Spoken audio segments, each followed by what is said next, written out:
News sponsored by புதுவையில் தொடர்ந்து 12 முறை சிறந்த கோச்சிங் சென்டருக்கான விருதை பெற்ற ஒரே கோச்சிங் சென்டர் நமது Shri Vivekanandar coaching centre. Popular Center for Success since 1989. Contact VCC Nagarajan. Vivekanandar Coaching Center and Tutorial. Vellalar Street, Mudaliyarpet, Pondicherry. Phone 0413-2357-202. Vinayaga Missions Research Foundation deemed to be University, School of Allied Health Sciences, Arupadai Veedu Medical College and Hospital Campus, Puducherry. இன்றைய மாணவர்களை நாளைய சாதனையாளர்களாக மாற்றும் மகத்தான School of Allied Health Sciences, Vinayaga Missions Research Foundation deemed to be University. For admission, call toll free 1800-309-3332. வணக்கம். இன்றைய முக்கிய செய்திகள். புதுச்சேரியில் நடைபெற்று வரும் திருபுவனை பிரீமியர் லீக் கிரிக்கெட் போட்டியில் 8 அணிகள் பங்கேற்று விளையாடி வருகின்றது. இந்த போட்டியை உள்துறை அமைச்சர் நமச்சிவாயம் பேட்டிங் செய்து துவக்கி வைத்தார். Puducherry Thirubuvanai premier league cricket association சார்பில் 1 மாதம் நடைபெறும் கிரிக்கெட் போட்டி மதகடிப்பட்டு கலைஞர் அரசு மேல்நிலைப்பள்ளி மைதானத்தில் இன்று துவங்கியது. இதில் சிறப்பு விருந்தினராக கலந்து கொண்ட உள்துறை அமைச்சர் நமச்சிவாயம் போட்டியை டாஸ் போட்டு பேட்டிங் செய்து துவக்கி வைத்தார். இந்த போட்டிகள் 20 ஓவர் போட்டியாக நடைபெற்ற ஆட்டத்தில் Avenger, Smart, Spender, Spartans, Power Titans, Super Striker, Royal Kings உள்ளிட்ட 8 அணிகள் மோதுகின்றன. முதல் நாள் ஆட்டமான இன்று அவெஞ்சர் மற்றும் டிபெண்டர்ஸ் அணிகள் மோதியது. தொடர்ந்து நடைபெறும் ஆட்டத்தில் ஒவ்வொரு அணிகளும் 2 சுற்றுகள் வீதம் விளையாடுகின்றன. தொடர்ந்து 1 மாதம் நடைபெறும் இந்த போட்டியில் வெற்றி பெறும் அணிகளுக்கு முதல் பரிசு 1 லட்சம் ரூபாயும், 2ஆம் பரிசு 50,000 மற்றும் விருதுகளும் கோப்பைகளையும் முதலமைச்சர் ரங்கசாமி வழங்கி கௌரவிக்க உள்ளார். இதற்கான ஏற்பாடுகளை Thirubuvanai premier league cricket committee நிர்வாகிகள் செய்திருந்தனர். புதுச்சேரியில் கடந்த 2 வாரங்களாக மாவட்ட ஆட்சியர் அலுவலகம், தீயணைப்புத்துறை உள்ளிட்ட அரசு அலுவலகங்களுக்கு இமெயிலில் வெடிகுண்டு மிரட்டல் விடுக்கப்பட்டு வந்தது. இந்நிலையில் கடந்த 14ஆம் தேதி கவர்னர் மாளிகைக்கு வெடிகுண்டு வைத்துள்ளதாக டிஜிபி அலுவலகத்திற்கு இமெயில் மிரட்டல் வந்தது. அதனைத் தொடர்ந்து பெரியகடை போலீசார் மற்றும் வெடிகுண்டு நிபுணர்கள் சோதனை நடத்தியதில் வெடிகுண்டு எதுவும் இல்லை என்ற பிறகே போலீசார் நிம்மதியடைந்தனர். இந்நிலையில் இன்று திடீரென்று முதலமைச்சர் ரங்கசாமி வீடு மற்றும் நட்சத்திர தங்கும் விடுதியில் உள்ளிட்ட 5 இடங்களில் வெடிகுண்டு வைத்துள்ளதாக இமெயில் மூலம் மிரட்டல் வந்தது. இது பரபரப்பை ஏற்படுத்திய நிலையில் இதுகுறித்த புகாரின் பேரில் மின்னணு சாதனங்கள் மூலம் வதந்தியை பரப்புதல் மற்றும் மிரட்டல் விடுதல் ஆகிய பிரிவுகளில் வழக்கு பதிந்து புதுச்சேரி சைபர் கிரைம் போலீசார் விசாரணை மேற்கொண்டு வருகின்றனர். அதில் இமெயில் முகவரியை ஆய்வு செய்ததில் மர்ம நபர் டார்க் நெட்டை பயன்படுத்தி இருப்பது தெரிய வந்தது. இதனால் இந்த மிரட்டல் வெளிநாட்டினர் சம்பந்தப்பட்டிருக்கலாம் என்ற சந்தேகம் எழுந்துள்ளது. அதனை ஒட்டி புதுச்சேரி போலீசார் மத்திய சைபர் கிரைம் ஒருங்கிணைந்த மையத்தின் உதவியை கோரி இமெயிலில் கடிதம் அனுப்பியுள்ளனர். மேலும் சைபர் கமாண்டோக்களை கொண்ட தனிப்படை அமைத்தும் விசாரித்து வருகின்றனர். திராவிடர் கழக பொதுச் செயலாளர் முனைவர் துரை சந்திரசேகரன் தமிழ் மற்றும் ஆங்கிலத்தில் எழுதிய மனித உரிமை காவலர் தந்தை பெரியார் நூல் அறிமுக விழா புதுவை தமிழ்ச்சங்கத்தில் நடைபெற்றது. விழாவிற்கு புதுவை தமிழ்ச்சங்க தலைவர் முத்து தலைமை தாங்கினார். புதுச்சேரி மாநில திராவிடர் கழக தலைவர் சிவ வீரமணி முன்னிலை வகித்தார். திராவிடர் கழக மாவட்ட தலைவர் அன்பரசன் வரவேற்று பேசினார். இதில் சிறப்பு விருந்தினராக புதுச்சேரி மாநில திமுக அமைப்பாளரும் சட்டமன்ற எதிர்க்கட்சி தலைவருமான சிவா எம்எல்ஏ அவர்கள் கலந்து கொண்டு திராவிட கழக பொதுச் செயலாளர் துரை சந்திரசேகரன் அவர்களின் தமிழ் மற்றும் ஆங்கிலத்தில் எழுதிய மனித உரிமை காவலர் தந்தை பெரியார் என நூலை அறிமுகம் செய்து வைத்து சிறப்புரை வழங்கினார். விழாவில் முன்னாள் அமைச்சர் விஸ்வநாதன் வாழ்த்துரை வழங்கினார். தமிழ் நூலை கலைமாமணி செந்தமிழ் செம்மல் சீனு வேணுகோபால் அவர்களும், ஆங்கில நூலை கவிஞர் முத்துவேல் ராமமூர்த்தி அவர்களும் ஆய்வுரை நிகழ்த்தினர். இதில் திரளான திராவிட கழக நிர்வாகிகள் மற்றும் தமிழ் அறிஞர்கள் கலந்து கொண்டார்கள். புதுச்சேரி அரியாங்குப்பம் தொகுதி வீராம்பட்டினம் சாலை செட்டிக்குளம் பகுதியில் சுமார் 50க்கும் மேற்பட்ட குடும்பங்கள் சுமார் 45 ஆண்டுகளாக சாலை ஓரம் வசித்து வருகின்றன. சாலை ஓரம் உள்ள ஆக்கிரமிப்புகளால் அடிக்கடி அரியாங்குப்பம் வீராம்பட்டினம் சாலையில் விபத்து ஏற்படுவதால் தற்பொழுது அரியாங்குப்பம் முதல் வீராம்பட்டினம் வரை சுமார் 3 கிலோமீட்டர் தூரத்திற்கு சாலை விரிவாக்கம் செய்ய பொதுப்பணித்துறை முடிவு செய்துள்ளது. மேலும் சாலை ஓரம் உள்ள குடியிருப்பு வாசிகளுக்கு எந்தவித முன் அறிவிப்பும் இல்லாமல் வீடுகளை காலி செய்ய சொல்லி அதிகாரிகள் மிரட்டுவதாக செட்டிக்குளம் பகுதி மக்கள் கடந்த 2 ஆண்டுகளுக்கு மேலாக குற்றம் சாட்டி வருகின்றனர். இந்நிலையில் செட்டிக்குளம் பகுதியில் உள்ள குடியிருப்பு வாசிகள் அடுத்து வரும் 2 தினங்களுக்குள் வீடுகளை காலி செய்ய வேண்டும் என பொதுப்பணித்துறை சார்பில் மீண்டும் நோட்டீஸ் அனுப்பப்பட்டுள்ளது. இந்த நிலையில் செட்டிக்குளம் பகுதி மக்களின் ஆலோசனைக் கூட்டம் குடியிருப்பு பகுதியில் நடைபெற்றது. இதில் கலந்து கொண்ட அந்த பகுதி மக்கள் சாலை விரிவாக்கம் என்ற பெயரில் செட்டிக்குளம் பகுதியை மட்டும் குறிவைத்த அதிகாரிகள் வீடுகளை காலி செய்ய மிரட்டுவதாகவும், சாலை ஓரம் உள்ள மதுபான கடைகள் மற்றும் திருமண மண்டபங்களை அவர்கள் கண்டுகொள்வதில்லை என குற்றம் சாட்டினர். இதுகுறித்து 10 ரூபாய் சட்ட இயக்க நிறுவனர் ரகுநாதன் கூறும்பொழுது, அரியங்குப்பம் முதல் வீராம்பட்டினம் வரை சாலை விரிவாக்க பணியை தாங்கள் எதிர்க்கவில்லை. அதே சமயத்தில் சாலை விரிவாக்கத்திற்கு எடுக்கப்பட்ட இடங்கள் போக மீதியுள்ள இடத்தில் தங்களுக்கு வீடுகளை கட்டிக்கொள்ள அனுமதிக்க வேண்டும். சாலை விரிவாக்கம் என்ற பெயரில் செட்டிக்குளம் பகுதி மக்களை அதிகாரிகள் பழி வாங்குவதாகவும், சாலை ஓரம் உள்ள மதுபான கடைகள் மற்றும் திருமண மண்டபங்களுக்கு ஆதரவாக அதிகாரிகள் செயல்படுவதாகவும் குற்றம் சாட்டினார். எனவே சாலை ஓரமுள்ள குடியிருப்பு வாசிகளுக்கு மாற்றிடம்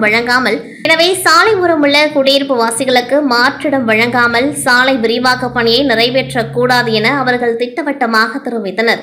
அப்படி இல்லாத பட்சத்தில் மாநிலம் தழுவிய போராட்டங்களை முன்னெடுக்க உள்ளதாகவும் எச்சரித்தனர்.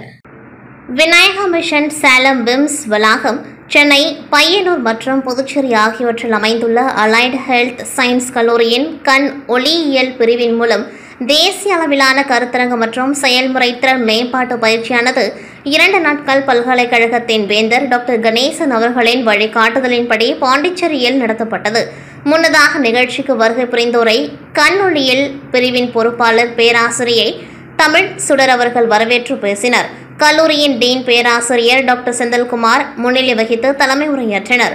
புதுச்சேரி அலைட் ஹெல்த் சயின்ஸ் கல்லூரியின் இயக்குநர் பேராசிரியர் ஆண்ட்ரூ ஜான் அவர்கள் குறிப்புரை வழங்கினர். சிறப்பு பேச்சாளர்களாக சென்னை சங்கர நேத்ராலய கண் ஒளியியல் பிரிவின் ஆலோசகர் டாக்டர் கிருஷ்ணகுமார் மற்றும் எலைட் கண் ஒளியியல் கல்லூரியின் பேராசிரியையும் சங்கர நேத்ராலயாவின் தொழிற்சார் கண் மருத்துவ சேவைகள் பிரிவின் தலைவருமான டாக்டர் ரஷிமா அசோகன் மற்றும் புதுச்சேரி அரசு மருத்துவமனையின் கண் நோய் பிரிவு நிபுணர் டாக்டர் தன்னிகாச்சலம் ஆகியோர் பங்கேற்று பல்வேறு தலைப்புகளின் கீழ் சிறப்புரையாற்றினர். தொடர்ந்து மாணவர்களுக்கான மருத்துவ பயிற்சி சார்ந்த செயல்முறை திறன் மேம்பாட்டு பயிற்சியானது கல்லூரியின் கண்ணொளியியல் பிரிவு பேராசிரியர்கள் மூலம் நேரடியாக பயிற்சி நடத்தப்பட்டது. இக்கருத்தரங்கில் பல்வேறு கல்லூரிகளை சேர்ந்த கண் ஒளியியல் பிரிவு மாணவர்கள், கண் ஒளியியல் நிபுணர்கள், பேராசிரியர்கள் என பலர் பங்கேற்றனர். மேலும் இந்நிகழ்வினை முன்னிட்டு மாணவர்களுக்கான படவிளக்க காட்சி போட்டி, வினாவிடை போட்டி மற்றும் ஆராய்ச்சி கட்டுரை சார்ந்த விளக்க காட்சி போன்றவை நடத்தப்பட்டன. இப்போட்டிகளில் மாணவர்கள் ஆர்வமுடன் பங்கேற்று தங்களின் படைப்புகளை சமர்ப்பித்தனர். இதில் சிறந்த படைப்புகளுக்கு பரிசுகளும் சான்றிதழும் வழங்கப்பட்டது. இந்நிகழ்ச்சியின் முடிவில் புதுச்சேரி அலைட் ஹெல்த் சயின்ஸ் கல்லூரியின் கண் ஒளியியல் பிரிவின் பொறுப்பாளர் வெண்ணிலா நன்றியுரை வழங்கினார். இதற்கான அனைத்து ஏற்பாட்டினையும் கல்லூரியின் கண் ஒளியியல் பிரிவின் பொறுப்பாளர் பேராசிரியை தமிழ் சுடர், பேராசிரியை வெண்ணிலா மற்றும் உதவி பேராசிரியை பானு உட்பட பிற உதவி பேராசிரியர்களும் சிறப்பாக செய்திருந்தனர். இயேசு கிறிஸ்துவின் உயிர்ப்பு பெருவிழா ஈஸ்டர் பண்டிகையாக கொண்டாடப்படுகின்றது. ஈஸ்டருக்கு முந்தைய 40 நாட்கள் கிறிஸ்தவர்களின் தவக்காலமாக கடைபிடிக்கப்படுகிறது. தவக்காலத்தின் முதல் 40 நாட்களும் அனைத்து ஆலயங்களிலும் இயேசுவின் சிலுவை பாடுகளை நினைவு கூறும் வழிபாடுகள், ஆராதனைகள் நடைபெற்றன. ஈஸ்டருக்கு முந்தைய வாரம் பெரிய வாரமாக கடைபிடிக்கப்படுகின்றது. இதையொட்டி சாம்பல் புதன், பாதம் கழுவும் நிகழ்ச்சிகளும் நடைபெற்றன. இயேசு கிறிஸ்து சிலுவையில் அறையப்பட்ட நாள்தான் புனித வெள்ளியாக கடைபிடிக்கப்பட்டு அன்று அனைத்து தேவாலயங்களிலும் சிலுவை பாதை நிகழ்ச்சி நடைபெற்றது. இதனையடுத்து இயேசுநாதர் உயிர்த்தெழுந்த தினத்தை ஈஸ்டர் பண்டிகையாக கொண்டாடி வருகின்றனர். ஈஸ்டர் திருநாளான இன்று கிறிஸ்தவ ஆலயங்களில் சிறப்பு திருப்பலி நடைபெற்றது. மிஷன் வீதியில் உள்ள தூய ஜென்மராகினி தேவாலயத்தில் புதுச்சேரி கடலூர் மறை மாவட்ட பேராயர் பிரான்சிஸ் காலிஸ் தலைமையில் சிறப்பு திருப்பலி நடைபெற்றது. இதில் இயேசு உயிர்த்தெழுந்து வரும் நிகழ்ச்சி நடைபெற்றது. இதில் திரளான கிறிஸ்தவர்கள் கலந்து கொண்டார்கள். இதேபோன்று புதுச்சேரியில் உள்ள தூய இருதய ஆண்டவர் பசிலிக்கா ஆலயம், நெல்லித்தோப்பு வெண்ணீர்ப்பு மாத ஆலயம், வில்லியனூர் லூர்து மாத ஆலயம் உட்பட பல்வேறு தேவாலயங்களில் இயேசு பிரான் உயிர்த்தெழுந்ததை குறிக்கும் ஈஸ்டர் திருவிழா கொண்டாடப்பட்டது. இடைவெளிக்கு பிறகு செய்திகள் மீண்டும் தொடரும். புதுவையில் தொடர்ந்து 12 முறை சிறந்த கோச்சிங் சென்டருக்கான விருதை பெற்ற ஒரே கோச்சிங் சென்டர் நமது Shri Vivekanandar coaching centre. Popular Center for Success since 1989. Contact VCC Nagarajan, Vivekanandar Coaching Center and Tutorial, Vellalar Street, Mudaliyarpet, Pondicherry. Phone 0413 2357 202. Vinayaka Missions Research Foundation, deemed to be University, School of Allied Health Sciences, Arubadai Veedu Medical College and Hospital Campus, Puducherry படுத்தி இன்றைய மாணவர்களை நாளைய சாதனையாளர்களாக மாற்றும் மகத்தான School of Allied Health Sciences, Vinayaka Missions Research Foundation, deemed to be University. For admission, call toll free 1800-309-3332. கடந்த காலங்களில் ஒரு பெரிய மணல் பரப்பில் மக்கள் அமர்ந்தும் படுத்துக்கொண்டும் சாப்பிட்டுக் கொண்டும் படம் பார்க்கும் இடமே டூரிங் டாக்கிஸ் என்று சொல்லும் அளவிற்கு சொகுசான திரையரங்கம். இயற்கையான காற்றோட்டமும் குழு மணலும் பல 100 குளிர்சாதன பெட்டிகளில் கிடைக்காத குளிர்ச்சியை மக்கள் அன்று அனுபவித்தனர். ஜாதி மத இன வேறுபாடின்றி மக்களை ஒன்றிணைத்ததில் டூரிங் டாக்கிஸ்களின் பங்கு மிக அதிகம். கூட்டு குடும்ப ஒற்றுமைக்கு, உறவுகளின் வலிமைக்கு அடித்தளமாக மாட்டு வண்டியிலும் பல கிலோமீட்டர் நடந்து சென்றும் சினிமா பார்ப்பதை சொல்லலாம். குறிப்பாக 1940 முதல் 1970 வரை தமிழகத்தில் புதுச்சேரி டூரிங் டாக்கிஸ்களின் ஆதிக்கம் அதிகமாகவே இருந்துள்ளது. கிராமங்களின் வளர்ச்சிக்கு ஏற்ப திரையரங்காக டூரிங் டாக்கிஸ் மாற்றப்பட்டாலும் சில ஊர்களில் டூரிங் டாக்கிஸ் என்று படம் பார்ப்பதை 1990 வரை மக்கள் விரும்பினார்கள். தரையில் அமர, சேரில் அமர, மர நாற்காலியில் அமர என தனித்தனியாக காசும் வாங்குவார்கள். இன்றைக்கு திரையரங்கம் நவீனமயமாகிவிட்டாலும் அன்றைய டூரிங் டாக்கிஸ் என்றழைக்கப்பட்ட திரையரங்கில் சினிமா பார்த்தவர்கள் அடைந்த மகிழ்ச்சி இன்றைக்கு நவீன மால்களில், அதிநவீன தொழில்நுட்ப திரையரங்குகளில் சினிமா பார்த்தாலும் அது போன்ற இனிமையான காலம் வருமா என கேட்காமல் இருப்பதில்லை. இதனை மீட்டெடுக்கும் வகையில் புதுச்சேரி சுற்றுலாத்துறையும் தனியார் உடைய பங்களிப்புடன் புதுச்சேரி கடற்கரை காந்தி திடலில் ஒவ்வொரு வார இறுதி நாட்களிலும் மிக பிரம்மாண்டமான திரையில் படங்கள் திரையிடப்பட்டு வருகின்றது. அந்த வகையில் ஏற்கனவே விண்ணை தாண்டி வருவாய திரைப்படம் ஒளிபரப்பப்பட்டது. இன்று விக்ரமன் இயக்கத்தில் 1997ஆம் ஆண்டு வெளியான சூரிய வம்சம் திரைப்படம் முன்னணி கதாபாத்திரங்களில் சரத்குமார், தேவயானி, ராதிகா, மணிவண்ணன் ஆகியோர் நடித்த இந்த திரைப்படம் 28 ஆண்டுகளுக்கு பிறகு கடற்கரை காந்தி திடலில் திரையிடப்பட்டது. இதனை கடற்கரைக்கு வருகை தந்த பொதுமக்கள் மற்றும் பல்வேறு மாநிலங்களில் இருந்து வந்த சுற்றுலா பயணிகள் தரையில் அமர்ந்து கண்டு களித்தனர். மேலும் குடும்பத்தினரின் அமர்ந்து பார்த்து மகிழ்ச்சி அடைந்தனர். புனித வெள்ளியை தொடர்ந்து கல்லறையில் இருந்து இயேசு கிறிஸ்து உயிர்த்தெழுந்த நாள் ஈஸ்டர் திருநாளாக உலகம் முழுவதும் உள்ள கிறிஸ்தவர்களால் கொண்டாடுகின்றனர். இயேசு கிறிஸ்து உயிர்த்தெழுந்ததை நினைவு கூறும் வகையில் புதுச்சேரி ரெட்டியார்பாளையம் பகுதியில் உள்ள ஆந்திரேய ஆலயத்தின் பங்கு தந்தை பால் தலைமையில் சிறப்பு வழிபாடு நடத்தப்பட்டது. தொடர்ந்து பக்தர்கள் கையில் மெழுகுவர்த்தி ஏந்தி பிரார்த்தனை செய்த நிலையில் ஆலய வளாகத்தில் அலங்கரிக்கப்பட்டு வைத்திருந்த குகையில் இருந்து இயேசு உயிர்த்தெழுந்தார். அப்பொழுது மலர்களை தூவி இயேசு பிறப்பு பாடல்களை பக்தர்கள் பாடி பிரார்த்தனையில் ஈடுபட்டனர்.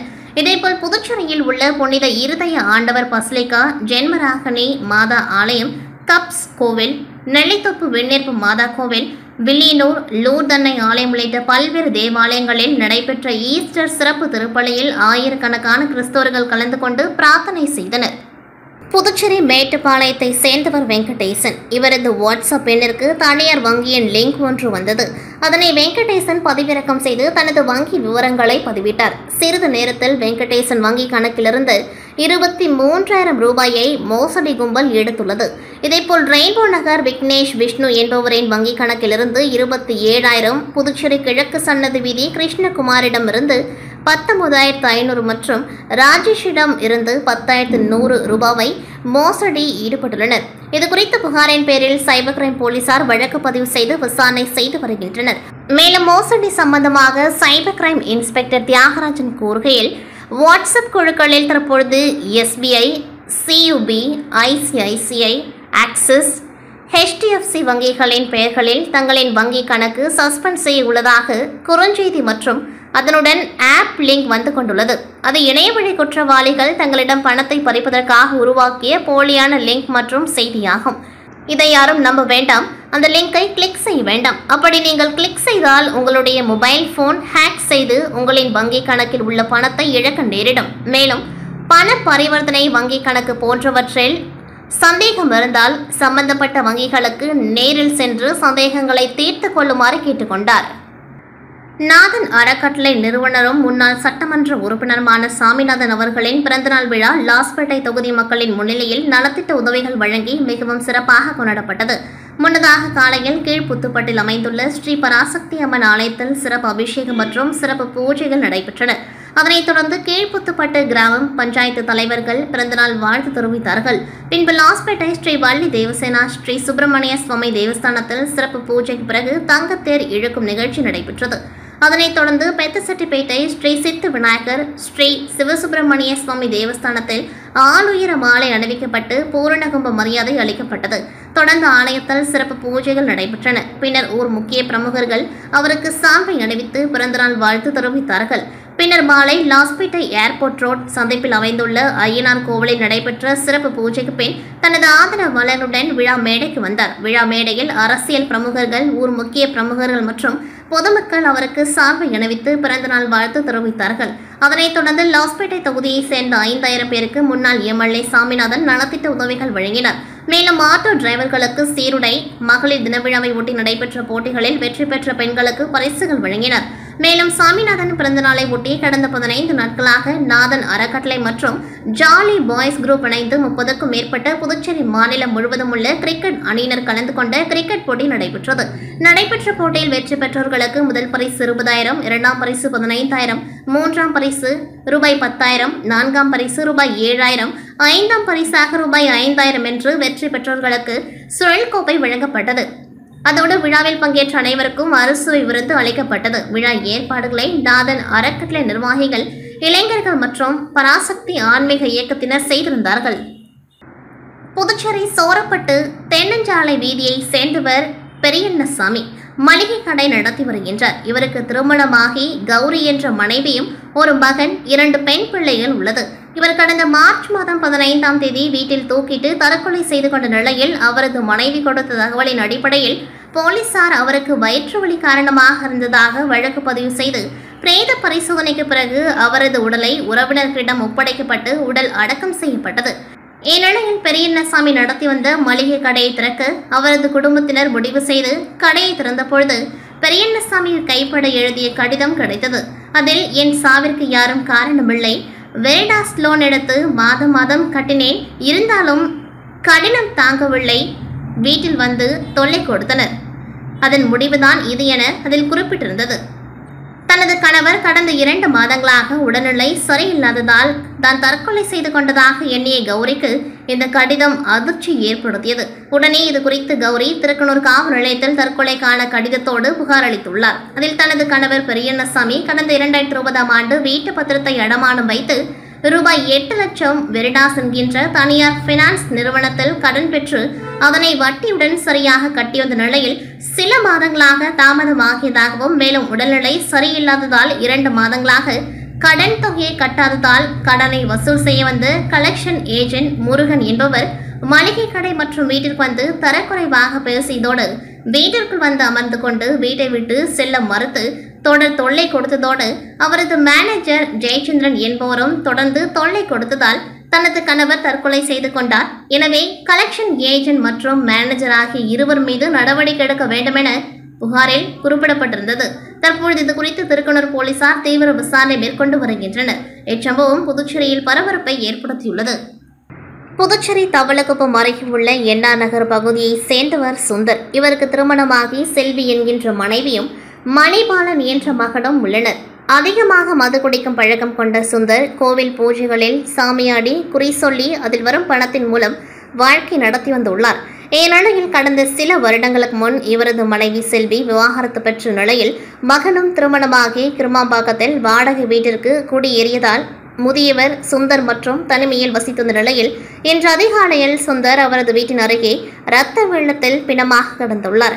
இதுகுறித்து அருகில் இருந்தவர்கள் தவளக்குப்பம் காவல் நிலையத்திற்கு தகவல் தெரிவித்ததன் பேரில் சம்பவ இடத்திற்கு வந்த தவளக்குப்பம் போலீசார் சுந்தரின் உடலை கைப்பற்றி பிரேத பரிசோதனைக்காக புதுச்சேரி கதிர்காமம் அரசு மருத்துவமனைக்கு அனுப்பி வைத்து விசாரணை மேற்கொண்டதில் முதியவர் சுந்தருக்கும் அவரது எதிர் வீட்டில் வசிக்கும் கொத்தனார் வேலை செய்யும் தமிழரசன் என்பவருக்கும் கடந்த 3 வருடங்களுக்கு முன்பு வாய் தகராறு ஏற்பட்டதன் காரணமாக தமிழரசன் முதியவர் சுந்தரை கத்தியால் வெட்டியதாகவும் அதன் பிறகு பேச்சுவார்த்தை நடத்தி இருவரும் சமாதானமானதால் போலீசார் இது குறித்து வழக்கு ஏதும் பதிவு செய்யப்படவில்லை என கூறப்படுகின்றது.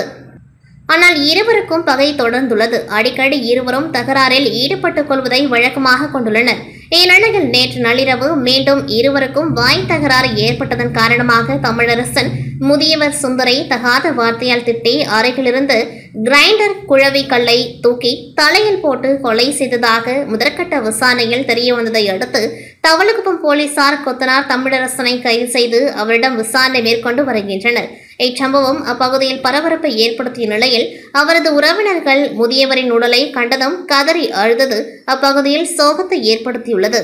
இத்துடன் செய்திகள் நிறைவடைகின்றது. நன்றி, வணக்கம். புதுவையில் தொடர்ந்து 12 முறை சிறந்த கோச்சிங் சென்டருக்கான விருதை பெற்ற ஒரே கோச்சிங் சென்டர் நமது Shri Vivekanandar coaching centre. Popular Center for Success since 1989. Contact VCC Nagarajan. Vivekanandar Coaching Center and Tutorial. Vellalar Street, Mudaliyarpet, Pondicherry. Phone 0413-2357-202. Vinayaka Missions Research Foundation deemed to be University, School of Allied Health Sciences, Arupadai Veedu Medical College and Hospital Campus, Puducherry.